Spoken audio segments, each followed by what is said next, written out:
মেরাজের পূর্বরাত্রে হজরত মোহাম্মদ সাল্লাল্লাহু আলাইহি ওয়াসাল্লাম উম্মে হানির ঘরে হজরত হামজা রাদিয়াল্লাহু তাআলা আনহু ও হজরত জাফর রাদিয়াল্লাহু তাআলা আনহু এর মাঝখানে শায়িত ছিলেন। তারা সকলেই নিদ্রিত অবস্থায় ছিলেন। এমন সময় গভীর রাত্রে হঠাৎ ঘরের ছাদ উন্মুক্ত হয়ে গেল এবং হজরত জিবরাইল আলাইহিস সালাম ও হজরত মিকাইল আলাইহিস সালাম ওই ঘরের ছাদ ফাটিয়ে ভেতরে প্রবেশ করলেন এবং রাসূল সাল্লাল্লাহু আলাইহি ওয়াসাল্লামকে ছাদের ওপর দিয়ে জমজম কূপের নিকট নিয়ে গেলেন এবং তাকে শুয়ে দিয়ে তার বক্ষ বিদারণ করলেন। তারপর নবীজির হৃৎপিণ্ড বাহিরে বের করে তার জমজমের পানি দ্বারা ধুয়ে পুনরায় তার যথাস্থানে স্থাপন করলেন। এমন করার কারণ হল যাতে তিনি ঊর্ধ্ব আকাশের প্রতিকূল অবস্থাকে মানিয়ে নিতে পারেন। অতঃপর রাসূল সাল্লাল্লাহু আলাইহি ওয়াসাল্লামের সামনে বোরাক নামের শ্বেত বর্ণের একটি প্রাণী উপস্থিত করা হল, যা গাধার থেকে একটু বড় এবং খচ্চর থেকে একটু ছোট। বোরাক এক লাফে তার দৃষ্টিশক্তি পর্যন্ত অতিক্রম করতে পারে। অতএব প্রথম আকাশ যা দৃষ্টির আওতায়, সে এক লাফে সেখানে পৌঁছাতে পারে এবং 7 লাফে 7 আসমান অতিক্রম করার শক্তি রাখে। অতঃপর রাসূল সাল্লাল্লাহু আলাইহি ওয়াসাল্লামকে আদেশ করা হল এ বোরাকে আরোহণ করার জন্য। তাই তিনি যখন বোরাকে আরোহণ করতে উদ্যত হলেন, তখন বোরাক দুর্বিনীতভাবে দূরে সরে দাঁড়াল। তখন হজরত জিবরাইল আলাইহিস সালাম বললেন, হে বোরাক, তুমি কি জানো কার সঙ্গে তুমি বেয়াদবি করছ? তিনি সমস্ত মাখলুকাতের সর্দার আল্লাহর হাবিব হজরত মোহাম্মদ সাল্লাল্লাহু আলাইহি ওয়াসাল্লাম। তার চেয়ে অধিকতর সম্মানী ব্যক্তি ও আল্লাহর প্রিয় বান্দা আজ পর্যন্ত তোমার পিঠে সওয়ার হয়নি। হজরত জিবরাইল আলাইহিস সালামের কথা শুনে বোরাক লজ্জিত হল এবং শান্তভাব ধারণ করল। অতঃপর হজরত মোহাম্মদ সাল্লাল্লাহু আলাইহি ওয়াসাল্লাম বোরাকে সওয়ার হলেন।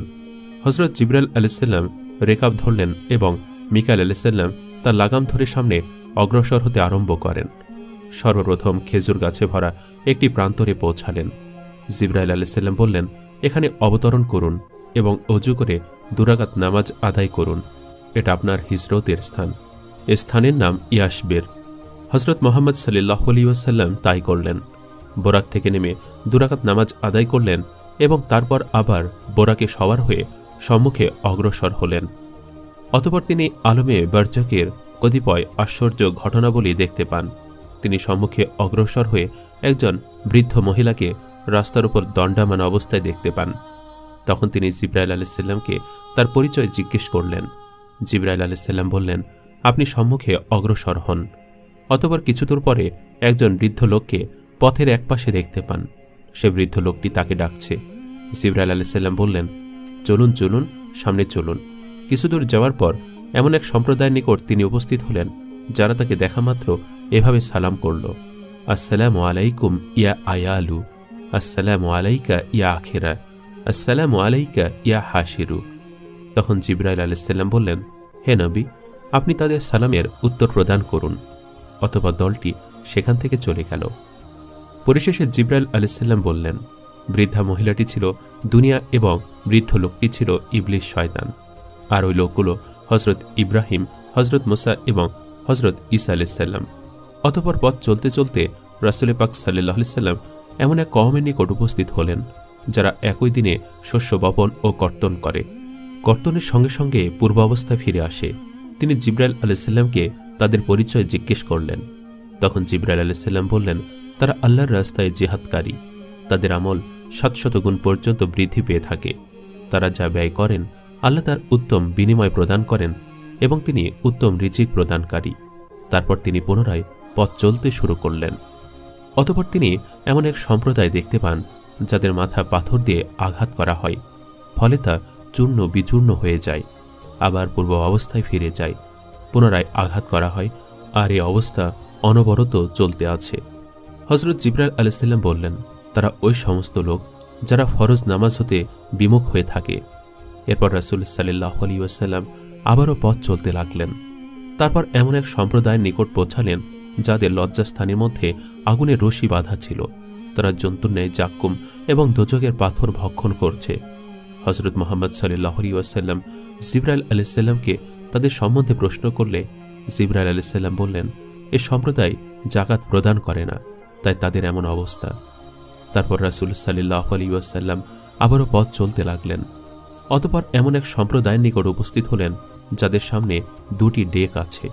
একটি ডেকে পচা গোস্ত এবং অপরটিতে পাক করা গোস্ত আছে, কিন্তু তারা পচা গলা গোস্ত ভক্ষণ করছে।